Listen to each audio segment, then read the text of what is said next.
Hello, welcome back the second lecture of functions. Functions के first lecture में मैंने functions होते क्या हैं ये सब बता दिया था, और उसके बाद आफ्टर दैट तीन टाइप के फंक्शंस के डोमेन सब मैंने डिस्कस कर लिए थे, जिसमें से पहला हमारा जो था वो पैराबोलिक सिंपल पैराबोलिक फंक्शन था। Second one is exponential and third is I think square root function.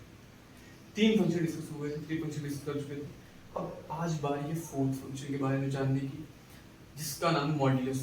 Modulus function या पहले पढ़ते ग्रेटेस्ट इंटीजर फंक्शन। क्या पढ़ते ग्रेटेस्ट इंटीजर फंक्शन, ठीक है। तो अब जो नेक्स्ट टॉपिक है हमारा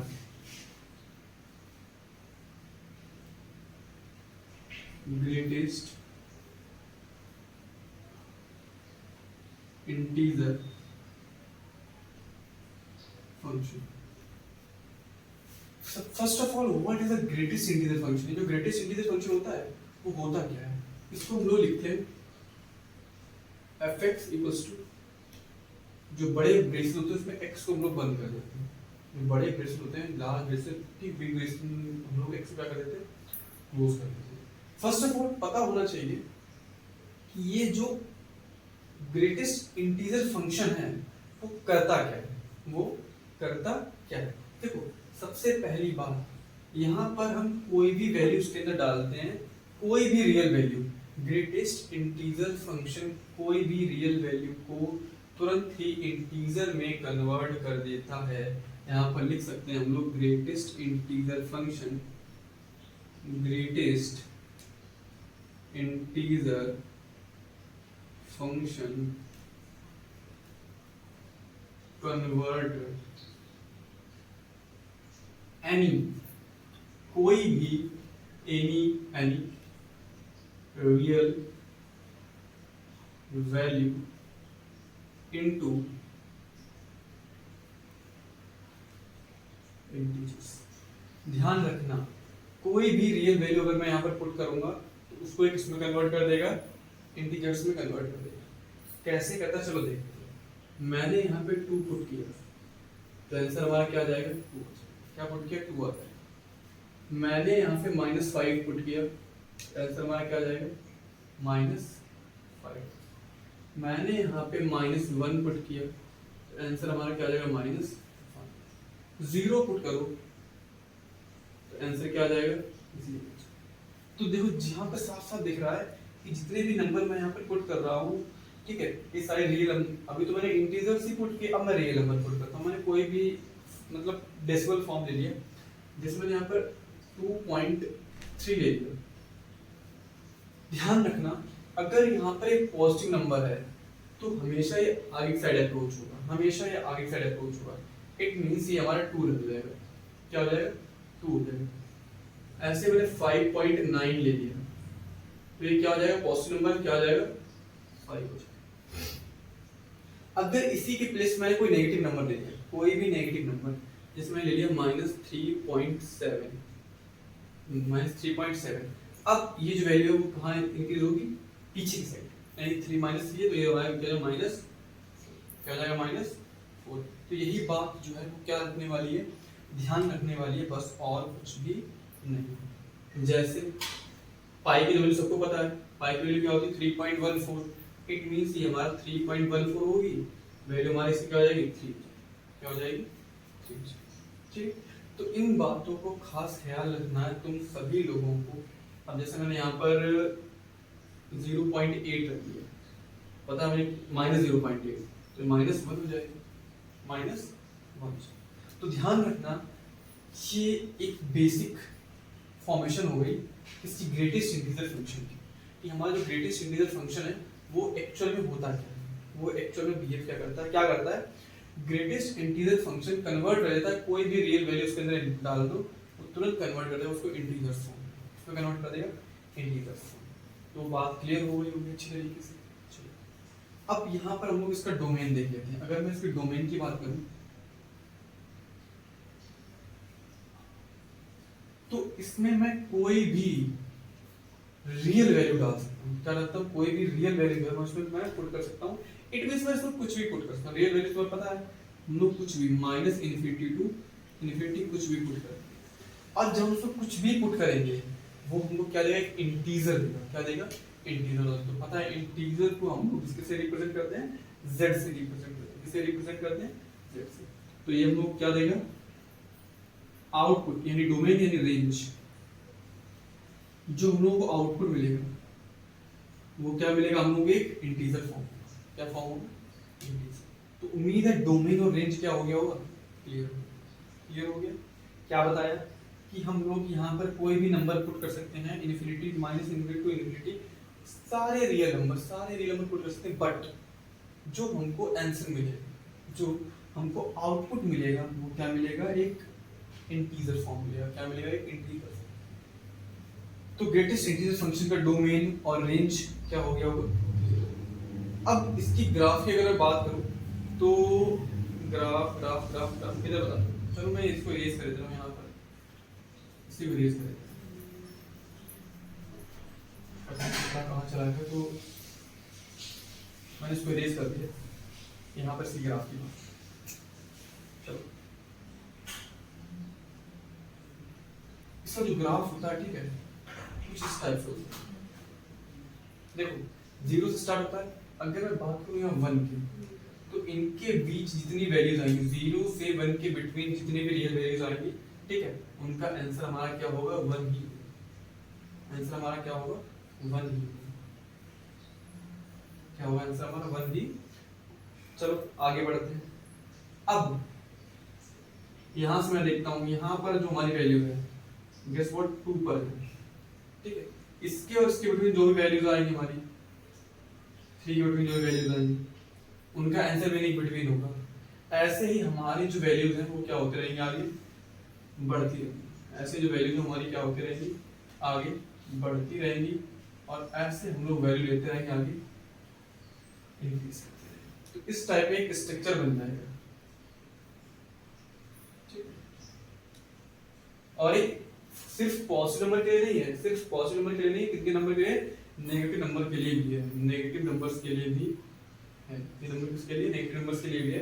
अगर मैं इधर वही सेम करूं, यहाँ पर मैंने कोई नंबर लिया, ठीक है, यहाँ पर मैंने कोई पॉइंट लिया, ये पॉइंट, तो जो इसका आंसर आएगा, ठीक है, वो क्या आएगा, इन्हीं के बिटवीन कोई आएगा, ठीक है। इसका मतलब इन्हीं में से कोई होगा, वो फिर हम लोग फिर ऐसे फिर इंक्रीज करेंगे, फिर हम लोग यहाँ पर लेंगे कोई पॉइंट, फिर इस तरीके से जो हमारा आंसर है, ठीक है, वो क्या होता रहेगा, इंक्रीज होता रहेगा। फिर यहाँ पर कोई पॉइंट आएगा, वो ऐसे इंक्रीज हो जाएगा।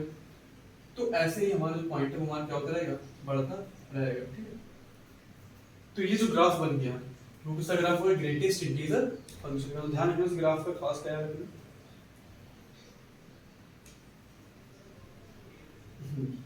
ठीक, चलो तो ग्राफ समझ में आ गया होगा। अब हम लोग आगे बढ़ते हैं नेक्स्ट फंक्शन, मॉड्यूलस फंक्शन को। इसको लेकर मॉड्यूलस फंक्शन को बस मेन है, इसका ध्यान रखना, डोमेन और रेंज क्या होता है, डोमेन और रेंज क्या होता है, और ग्राफ तो इंपॉर्टेंट है ही, ठीक है। चलो अब आते हैं मॉड्यूलस फंक्शन लेकर, इरेज करना हो जाएगा।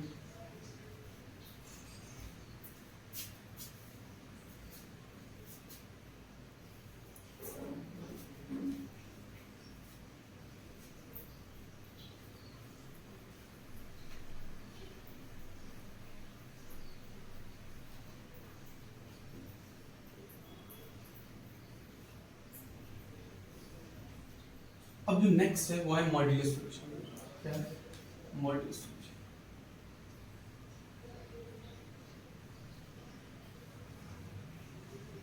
मॉड्यूलस, सबको पता है कि मॉड क्या होता है, सब लोग जानते हैं कि हम लोगों का मॉड क्या होता है। अगर मैंने यहाँ पर fx इक्वल्स टू, ये हमारा क्या हो गया, मॉड ऑफ x, ठीक है। अब जरा ध्यान दो, ये तो पता होगा यहाँ अगर कोई नेगेटिव नंबर रखूंगा वो किस में कन्वर्ट हो जाती है, पॉजिटिव। भाई क्लास 11th में आ गए हो। मॉड का मतलब क्या हो गया, यहाँ पर अगर पॉजिटिव वैल्यू है तो वो पॉजिटिव रहेगी, बट अगर कोई नेगेटिव वैल्यू यहाँ पर आ गई तो वो किस में कन्वर्ट हो जाएगी, पॉजिटिव में कन्वर्ट हो जाएगी। किस में कन्वर्ट हो जाएगी, पॉजिटिव। यानी कोई भी नेगेटिव वैल्यू यहाँ पर रखी है वो कन्वर्ट हो जाएगी इसमें पॉजिटिव। चलो आगे देखते हैं। हम लोग ये देखना है कि क्या क्या इसका डोमेन। चलो पहले एक चीज देख लेते हैं। इसका मतलब मुझे इतना पता है कि अगर ये वैल्यू पॉजिटिव है तो ये x ही रहेगा, अगर ये वैल्यू नेगेटिव हो गई तो ये भी क्या हो जाएगा, x हो जाएगा। मतलब नेगेटिव वेरिएबल उसको क्या कर देता है, तुरंत ही कन्वर्ट कर देता है किसमें, पॉजिटिव में। किसमें कन्वर्ट होता है, पॉजिटिव। इसका मतलब ये हो गया यहाँ पर जो हमारा x है, ठीक है, वो जीरो से क्या हुआ, बड़ा हुआ। जीरो भाई यहाँ पर साफ साफ दिख रहा है ना, वैल्यू जो है जीरो या तो जीरो से बड़ा होगा, ठीक है, या जीरो होगा। यहाँ पर जो x की वैल्यू नेगेटिव है, इसका मतलब ये क्या होगा, जीरो से छोटा। क्या होगा, जीरो से छोटा। तो ये कंडीशन दिमाग में रखनी है मॉडुलस फंक्शन की, दिमाग में ये कंडीशन ध्यान रखना है। अब आगे आते हैं डोमेन और रेंज के ऊपर। हम लोग इसके अंदर क्या क्या इनपुट डाल सकते हैं। मॉड के अंदर कुछ भी इनपुट डाल दो, कोई भी इनपुट ये डाल सकते हैं। मॉड के अंदर हम लोग कुछ भी इनपुट डाल दें, ठीक है। तो ध्यान रखना, हम लोग इसमें कोई भी इनपुट डाल सकते हैं, माइनस इनफिनिटी टू इनफिनिटी, कुछ भी डालो सब भाई। बस काम तो उसका ये है कि कोई भी नेगेटिव नंबर्स को पॉजिटिव में कन्वर्ट करता है, बस, और कुछ मतलब ही नहीं। कोई भी नेगेटिव नंबर्स को किसमें कन्वर्ट कर देता है, पॉजिटिव में कन्वर्ट कर देता है। नंबर तो कोई भी डाल सकते हैं, ठीक। चलो अब अगर मैं बात करूं यहाँ पर आउटपुट की, तो आउटपुट में ध्यान दो, जितनी भी नेगेटिव नंबर्स होंगे सब कैसे हो जाएंगे, पॉजिटिव। जितनी भी नेगेटिव नंबर होंगे सब कैसे हो जाएंगे, पॉजिटिव। और जब सब नंबर पॉजिटिव हो जाएंगे इसका मतलब 0 टू इनफिनिटी, सिर्फ पॉजिटिव पॉजिटिव बचेंगे, सिर्फ पॉजिटिव पॉजिटिव। जितने नेगेटिव नंबर सब खत्म, सब पॉजिटिव। इसका मतलब 0 से पॉजिटिव की मान कोई भी आंसर आ सकता है, कोई भी आउटपुट आ सकता है। तो ये हमारा क्या हो गया, डोमेन हो गया। ये हमारा क्या हो गया, डोमेन हो गया। और ये हमारी क्या हो गई, ये हमारा क्या हो गया, डोमेन हो गया। और ये हम लोग क्या हो गई, रेंज। ठीक है, तो बस ये ध्यान रखने वाली बात। अब जरा बात करें थोड़ी ग्राफ की वजह से। ग्राफ कैसे, अगर मैं ग्राफ में बात करूं, ठीक है, तो इसका जो ग्राफ होता है, ठीक है, वो ये तो 0 हो गया, कुछ इस टाइप बनता है। यहाँ पर ये y x अप्रोच करता है,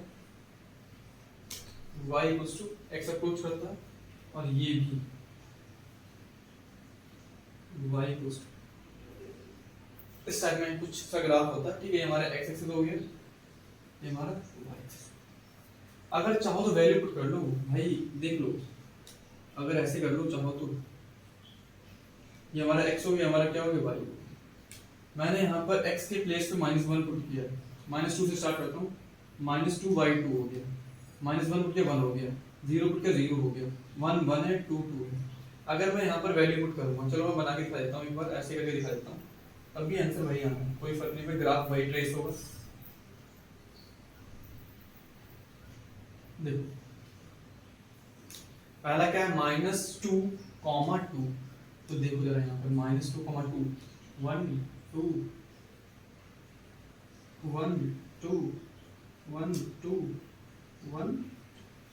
देखो x पे -2 है, x पे -2 है, और y पे 2 कहाँ पर है, यहाँ पर है। तो इसका मतलब हमारा यहाँ पर है, ठीक है। -1 1 x पे है, यहाँ पर -1 है हमारा, और 1 y पर है, इसका मतलब यहाँ पर कोई वैल्यू है, ठीक है। 0 पता है हमारा यहाँ पर है, और 1 पता है हमारा यहाँ पर है, 2 पता है हमारा कहाँ पर है, दिख रहा है ना। जैसे बनाया था वैसा ही ग्राफ बना, जैसे ग्राफ ट्रेस किया था वैसे ही तो ग्राफ बना। तो ध्यान रखना, ये जो ग्राफ हमारा है इसका बोलते हैं मॉडुलस फंक्शन का, मॉडुलस फंक्शन, ठीक है। ये इनपुट होता है और ये इसका क्या होता है, मतलब डोमेन और रेंज। क्लियर हो गया होगा। अब जो नेक्स्ट है वो हमारा कांस्टेंट फंक्शन। कौन सा फंक्शन, कांस्टेंट फंक्शन, वो भी देख लेते हैं।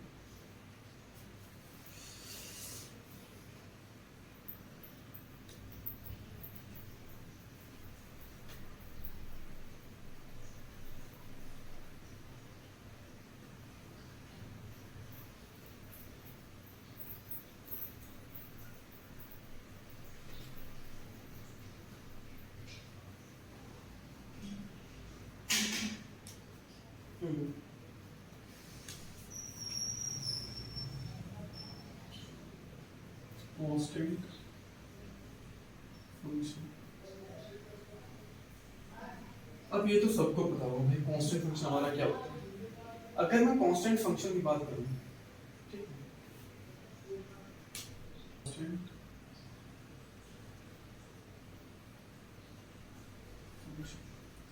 अब कांस्टेंट मतलब कुछ भी हो सकता है, कांस्टेंट मींस कुछ भी।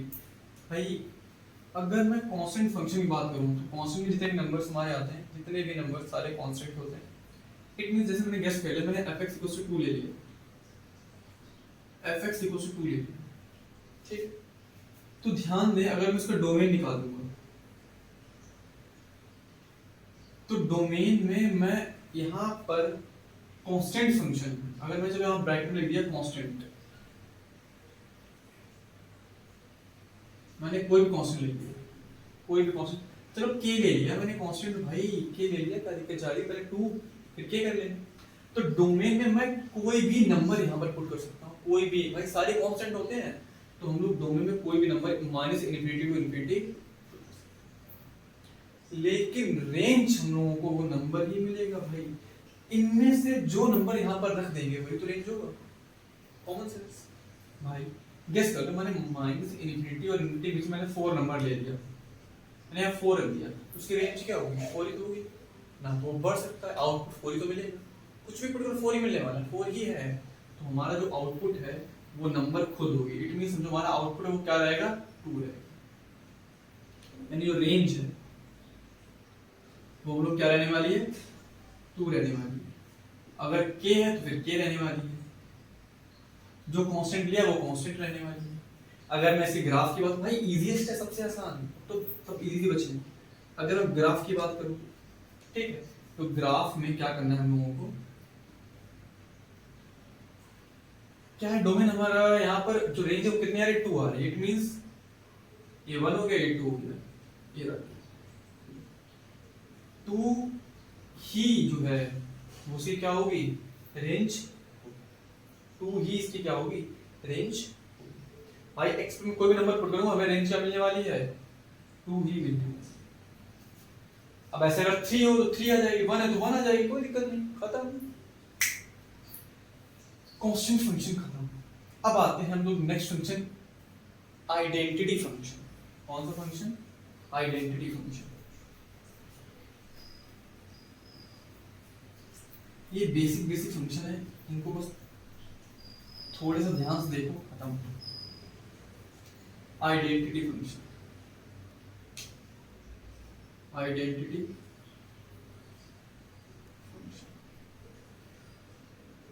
If I telling about identity function, तो आइडेंटिटी फंक्शन में हमारा आता है सिर्फ और सिर्फ x, सिर्फ और सिर्फ x, और इसमें तुम कुछ भी पुट करो वही तुमको वापस मिल जाएगा, इसमें तुम कुछ भी पुट करो वही तुमको वापस मिल जाएगा। भाई x की प्लेस अगर इसमें 1 पुट करूंगा तो वही मिल जाएगा, सेम टू सेम वही मिलने वाला, कोई दिक्कत वाली बात नहीं।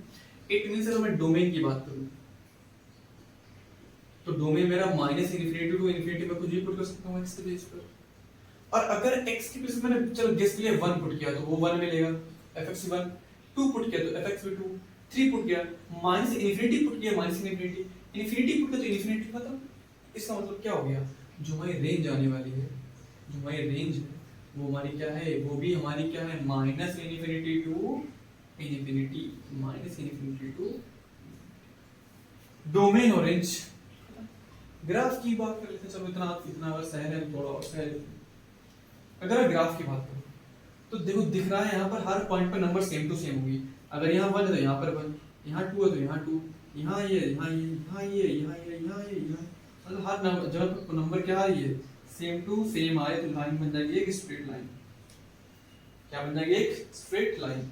ये हमारा क्या हो जाएगा, fx इक्वल्स टू x का graph, fx equals to x का ग्राफ। भाई जो वैल्यू यहाँ पुट करो वही वैल्यू इसकी होगी, इट मींस एक स्ट्रेट लाइन सी फॉर्म हो जाएगी, आइडेंटिटी फंक्शन खत्म। चलो अब आते हैं जो थर्ड फंक्शन हमारा बचा है, ठीक है, सिग्नम फंक्शन, इंपॉर्टेंट है काफी ज्यादा, तो ध्यान से।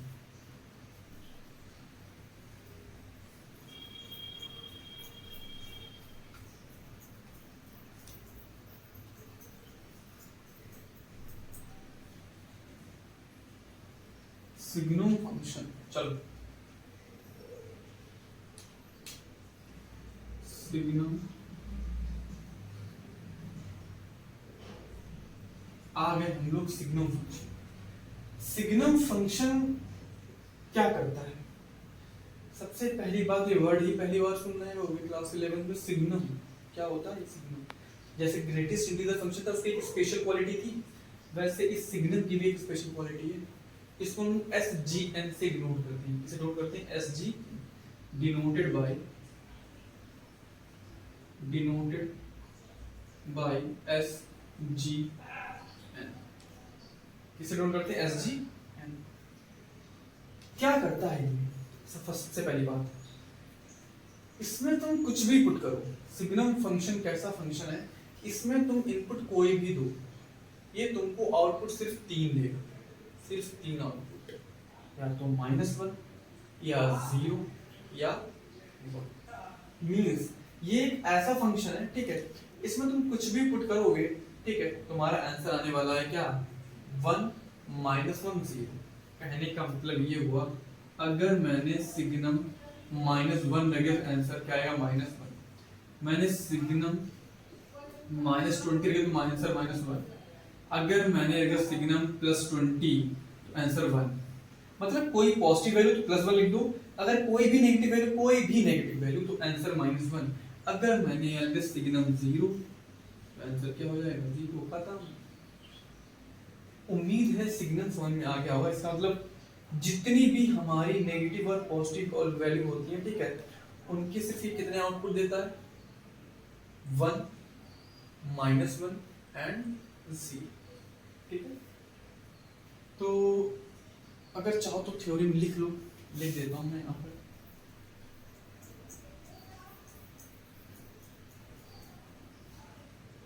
ठीक है, थ्योरी लिख देता हूं। signal function is a type of function in which we put कोई भी any value, any real value, ठीक है, we put any real value, it will be give only 3 numbers as output के तौर पर ये सिर्फ 3 नंबर देगा। कौन सा? -1 0 एंड। तो ये पॉइंट नोट कर लो अच्छी तरीके से। अब आते हैं इसके डोमेन और रेंज की बात करते हैं। अगर मैं सिग्नम फंक्शन के डोमेन की बात करूं तो डोमेन का मतलब ही होता है इनपुट। इनपुट में कुछ भी पुट कर सकता हूं भाई, साफ साफ पता तुम्हें, अरे अब तो होशियार हो गए हो। -∞ से ∞ में इसमें कोई भी वैल्यू पुट कर सकते हो सिग्नम फंक्शन में। अब तो ये भी पता है कि तुम्हें भाई इसमें आउटपुट क्या मिलने वाला है, यानी तुमको ये भी पता चल गया कि भाई रेंज क्या होगी इसकी। बहुत अच्छे से पता चलेगा रेंज क्या होगी। रेंज क्या होगी हमारी? -1 होगी, या तो यहाँ पर, ठीक है, या तो 1 होगी, या तो 0 होगी, या क्या होगी? 1 होगी। सिर्फ 3 चीजें, -1 0। चलो ग्राफ भी खेल लेते हैं। ग्राफ तो इसका सबसे आसान है भाई। देख लो, x के पॉइंट पर मैं कोई भी वैल्यू पुट कर सकता हूँ, -∞ to -∞। y पर ये -1 0 या 1 यही आउटपुट देगा। दिख रहा है आउटपुट क्या देगा हमको? ये या तो -1 या 0 या 1। तो समझ में आ गया होगा अच्छी तरीके से कि ये हमारा ग्राफ किसका हो गया? Signum function. कोई भी इन्फिनिटी से -∞ वैल्यू पुट करूं, आंसर या तो तुम्हें -1 मिलेगा, अगर नेगेटिव है तो -1 मिलने वाला है, 0 है तो 0 मिलने वाला है, अगर पॉजिटिव पर सिग्नम लगा तो वहां पर क्या मिलने वाला है? 1 मिलने वाला है। क्या मिलने वाला है? 1 मिलने। तो दो इसकी कुछ खास बात है। पहली खास बात, अगर तुमने किसी भी नंबर पर तुमने कितने भी सिग्नम लगा दिए, ठीक है, तो वो एक नंबर सिग्नम ही बना देगा। मतलब सिग्नम लगाते रहो, कोई दिक्कत नहीं। जितने चाहो यहाँ SGN, ठीक है, SGN, फिर SGN, मतलब तुम जितने सिग्नम चाहो उसके ऊपर लगा सकते हो, जितने सिग्नम चाहो तुम इसके ऊपर लगाओगे, ठीक है, वो वैल्यू लास्ट में आकर क्या बन जाएगी, सिग्नम एक्स ही बन जाएगी, सिग्नम एक्स ही बन जाएगी। और दूसरी बात ये लिखनी है, क्या दूसरी बात क्या लिखनी है हम लोगों को, अगर सिग्नम माइनस एक्स लिखा है कहीं पर, सिग्नम माइनस एक्स लिखा है, माइनस कहाँ जाएगा आगे, इसका मतलब माइनस सिग्नम एक्स हो जाएगा, माइनस सिग्नम एक्स हो जाएगा, क्या हो जाएगा, अगर कहीं पर सिग्नम माइनस एक्स लिखा है तो वहां पर हम लोग क्या लिखेंगे, माइनस सिग्नम एक्स। तो सिग्नम फंक्शन का भी बढ़िया से चीजें फिनिश हो गई, खत्म हो गई। अब हम लोग होगा आई थिंक लास्ट बचा है लोगरिथमिक फंक्शन। कौन सा फंक्शन, लोगरिथमिक। उसके बाद फंक्शन को डाटा बाया बोल देंगे हम लोग, ऐसे करके क्वेश्चंस लगाने हैं इसके।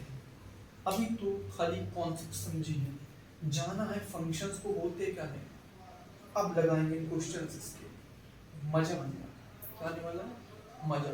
तो सबसे पहले इसको नोट कर लो अच्छी तरीके से, समझ लो।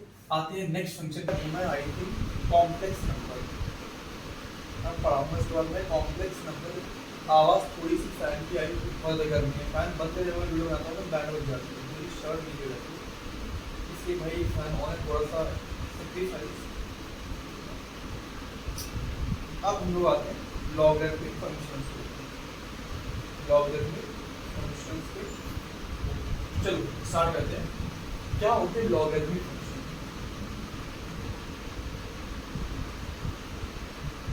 लॉगरिथमिक, फर्स्ट ऑफ ऑल ये बात ध्यान रखना, जो लॉगरिथमिक फंक्शंस होते हैं वो अपोजिट होते हैं एक्सपोनेंशियल फंक्शन, इसके मतलब उल्टे होते हैं एक्सपोनेंशियल फंक्शन। कैसे देखिए, अगर मैंने यहाँ पर लिखा है लॉग, हमने लिया y equals to log base a x, log base a x, ये हमने लिया यहाँ पर, ठीक है। तो ध्यान रखना, अगर मैं इसको एक्सपोनेंशियल फॉर्म में लिखूंगा तो हो जाएगा a की power y equals to x, a की पावर y इक्वल्स टू क्या हो जाएगा x। ये हमारी एक्सपोनेंशियल फॉर्म हो गई, और ये लॉगरिथमिक फॉर्म है। देखो क्लास 11 में पूरा चैप्टर लॉगरिथमिक, इसमें पूरा सही से इसके कॉन्सेप्ट और बहुत सारी चीजें, तो सिलेबस सीधे सीधे देख चलो। पहले से जो लाइनस चैप्टर से वैसे कवर कर रहा हूँ, पूरा 11th क्लास का सिलेबस, तो इसलिए ध्यान से लॉग पढ़ना है। तो कोई पीछे लगता है तो बता दूंगा, तो पढ़ाऊंगा चैप्टर तो सही से क्लियर करूंगा। तो a to the power y equals to x, ठीक है। देखो अब मुझे देखने से क्या क्या डोमेन डाल सकते हैं, क्या क्या डोमेन पुट कर सकते हैं। तो अगर मैं डोमेन की बात करूं तो डोमेन में हम लोग सिर्फ इसमें कोई भी नेगेटिव नंबर अलाउ नहीं होता, कोई भी नेगेटिव नंबर लॉग नहीं लेता।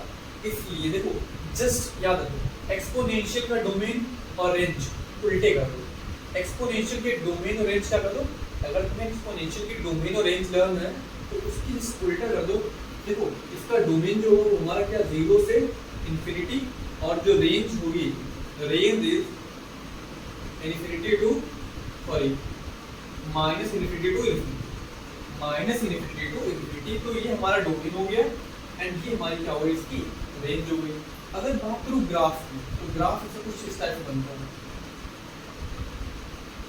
जो लॉगरिथमिक फंक्शन होता है, ठीक है। ये इंक्रीजिंग,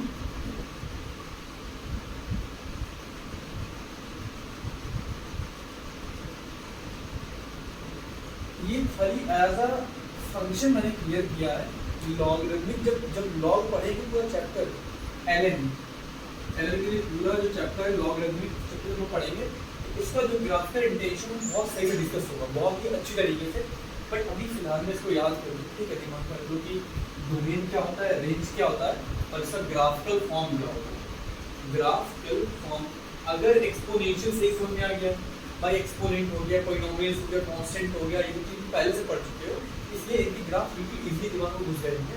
बट इसको थोड़ा सा समझने में भी क्या लगेगा, हल्का सा टाइम लगेगा। तो मैं इसको एक अलग वीडियो में लेक्चर में डिस्कस करूंगा लॉग का पूरा टॉपिक, ठीक है।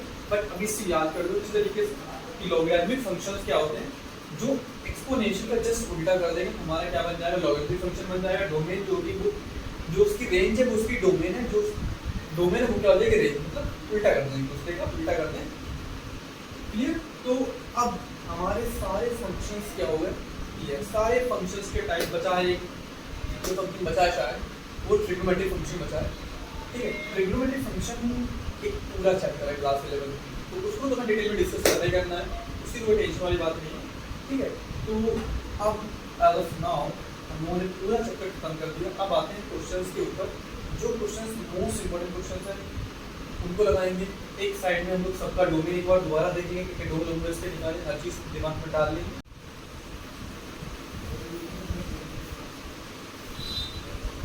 अब हम लोगों को सॉल्व करने questions related to relation function, मतलब रिलेशन तो वो गए फंक्शंस पे तो क्वेश्चन सॉल्व करने।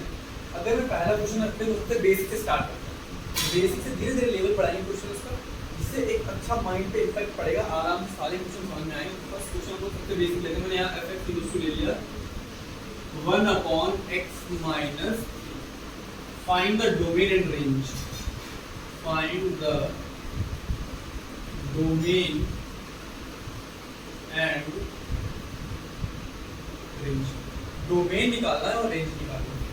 अब अगर मैं इसके डोमेन की बात करूँ, ठीक है, तो डोमेन क्या होता है, all possible inputs in a particular function, जो जो इनपुट मैं इसके अंदर पुट कर सकता हूँ, ठीक है, वो हमारा क्या हो गया, डोमेन हमारा क्या हो गया, डोमेन। अब यहाँ पर तुम्हें ये देखना है आप लोगों को कि x के प्लेस पर मैं ऐसी कौन सी वैल्यू है जो पुट कर सकता हूँ और कौन सी वैल्यू इसमें पुट नहीं कर सकता। तो साफ साफ दिख रहा होगा, अगर x के प्लेस पर 3 आ गया, पूरी वैल्यू क्या हो जाएगी 1/0। ये तो रोज ऐसा तो कभी हो ही नहीं सकता। तो इसका मतलब हमारी बात ये समझ में आई कि अगर x के प्लेस पर 3 ना हो तो सारी पॉसिबल वैल्यूज हम लोग यहाँ पर पुट कर सकते हैं। भाई कोई पुट करो, 4 करो तो 1 बन जाएगा, ठीक है। अगर नेगेटिव पॉजिटिव सब कुछ पुट कर सकते हैं, बट एक नंबर छोटे बोला कि हमारी प्लस का, तो डोमेन में साफ साफ समझ में आ गया कि अगर मैं डोमेन की बात करूँ, सारी रियल वैल्यूज पुट कर सकते हैं एक्सेप्ट 3 को छोड़कर हम सारी रियल वैल्यूज में पुट कर सकते हैं। सिर्फ 3 नहीं बल्कि सारी रियल वैल्यू पुट कर सकते हैं। अब बात करेंगे मैं रेंज, तो रेंज में यहाँ देखो तो इसके रेंज, इसकी बात करते हैं रेंज। रेंज में मैंने इस फंक्शन को लेट कर लिया y equals to 1/x minus 2। अब मैं x की वैल्यू निकालूंगा y की टर्म्स में, x की वैल्यू निकालूंगा y की टर्म्स में। कैसे निकालूंगा, देखो x माइनस 3 इधर आ जाएगा, 1/y हो जाएगा। 3 को मैं साइड ले आऊंगा, तो ये जो वैल्यू हो जाएगी 1/y प्लस क्या हो जाएगी। अब मुझे सारी पॉसिबल वैल्यूज निकालनी है y की जो इस फंक्शन को सेटिस्फाई करेगी, सारी ऐसी वैल्यूज जो इस फंक्शन क्या करेगी, सेटिस्फाई। तो y में तुम्हें चीज दिख रहा होगा, सब कुछ पुट कर सकते सारी वैल्यूज पे, एक चीज यहाँ पर नहीं होती, वो क्या है 0। अगर y में 0 पुट कर दिया तो मामला क्या हो जाएगा, वो 0 सब खत्म हो जाएगा, कुछ नहीं बचेगा। यानी साफ साफ दिख रहा है कि यहाँ पर मैं लिख सकता हूँ जो उसकी रेंज है, रेंज में सारी रियल वैल्यूज पुट कर सकता हूँ, सारी real values minus infinity to सारी रियल वैल्यूज एक्सेप्ट 0 को छोड़कर मैं कुछ भी पुट कर सकता हूँ। 0 में आप पुट किया पूरा कुछ, देखो इस प्लस 3 मतलब तुमको नहीं है, तो मतलब सिर्फ इस फंक्शन से इससे मतलब y वाले से। ये मत करना कि अगर मैं 0 पुट कर दिया तो ये 3 हो जाएगा, ऐसा कुछ भी नहीं है। ध्यान रखना कि इससे मतलब इससे इस फंक्शन से, ठीक है। तो ये अगर 0 पूरा 0 इसका मतलब मैं इसमें 0 नहीं पुट कर सकता हूँ, तुम कोई भी वैल्यू पुट करो, ठीक है। तुमको ये क्या देगा,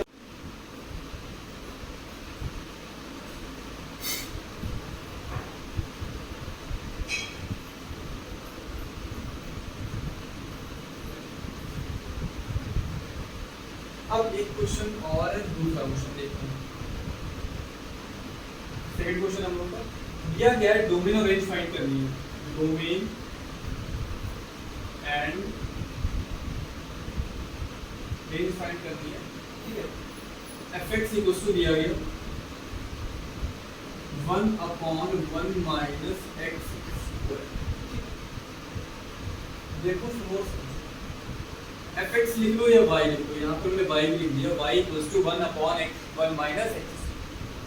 क्या बताया, सबसे पहले हमें क्या निकालना है, डोमेन निकालना। क्या निकालना है, डोमेन। डोमेन निकालने का मैंने मेथड बताया, सारे ऐसे इनपुट जो फंक्शन को सेटिस्फाई कर रहे हैं। तो तुम्हें यहाँ दिख रहा होगा first of all 1/1 minus x square. अगर ये x की ऐसी वैल्यू, x मतलब कुछ भी पुट कर सकता हूँ, लेकिन सिर्फ एक वैल्यू दिख रही होगी। अगर मैंने 1 पुट कर दिया तो फिर पूरी इक्वेशन 0 हो जाएगी, पूरी वैल्यू 0 हो जाएगी। और अगर -1 भी पुट कर दिया तो भी पूरी 0, क्योंकि -1 का स्क्वायर तो 1 ही होता है। 1 का स्क्वायर 1 -1 का स्क्वायर भी 1। इट मींस डोमेन हमारा क्या हो जाएगा, इसमें सारी रियल वैल्यूज एक्सेप्ट माइनस लगा देंगे, ये हटा के मतलब हो गया कि ये दो वैल्यूज हटा के कौन सी 1 एंड माइनस, ठीक, डोमेन आ गया। Okay, let's go for range. चलो रेंज भी चलते हैं। रेंज में क्या कहा था मैंने, y क्या है, y equals to 1/1 minus x square. क्या करना है मुझे, y की वैल्यू निकालनी है। तो 1 माइनस एक्स स्क्वायर इस साइड आ जाएगा, 1/y। अब क्या करेंगे, इसको ले लिया, इसको ले लिया, हो जाएगा 1 minus 1/y equals to x square. Square अगर रिमूव करेंगे, ठीक है, तो x की वैल्यू हमारी आ जाएगी, वो आ जाएगी अंडर रूट 1 माइनस 1/y। ये वैल्यू हमारी आ गई। अब ध्यान देना, इस फंक्शन को देखो, 1/y फंक्शन को देखो, 1/y फंक्शन को देखो। यहाँ पर अगर 0 रख दिया तो पूरी वैल्यू 0 हो जाएगी। अगर मैंने यहाँ पर 0 रख दिया तो पूरी वैल्यू 0, ठीक है। सबसे पहली बात तो 0 नहीं आ सकता, ठीक। उसके बाद अगर देखा जाए 0 से कम वाली वैल्यूज क्या होगी, -1 -2 -3, कोई भी नेगेटिव वैल्यू में से पुट कर सकता हूँ, प्लस बना देगा, ठीक है। बस ये ध्यान रखना, अगर मैंने यहाँ पर कोई वैल्यू पॉसिबल पुट की ग्रेटर देन 1, 2 पुट किया, 1/2, 2 बन जाए 2, 2 1 3 बन जाए, मतलब सारी वैल्यूज जो है वो इस पर्टिकुलर को सेटिस्फाई करेगी, यानी इस चीज को सेटिस्फाई करेगी। यानी कि 1 to इनफिनिटी में कोई भी वैल्यू जो है वो उसमें पुट कर सकता, यानी कहने मतलब ये भाई को 0 नहीं पुट कर सकता, ठीक है, 0 में इसमें नहीं पुट कर सकता। और यहाँ लिखते रेंज जो हमारी आएगी वो हमारी क्या आ जाएगी, 1 to इनफिनिटी, 1 to इनफिनिटी। भाई अगर 1 पुट करो कैंसिल, ठीक है, 1 तो क्योंकि 0 वैल्यू जो है, ठीक है, वो नहीं, इसके इधर कोई वैल्यू मेथड पुट नहीं कर सकता, ठीक है। तो बस ये ध्यान रखना, क्योंकि रूट फंक्शन आ रहा है ना, रूट फंक्शन को नेगेटिव वैल्यू एक्सेप्ट नहीं करने वाला, तो इसलिए हमारी वैल्यू हमारा क्या आएगा, 1/1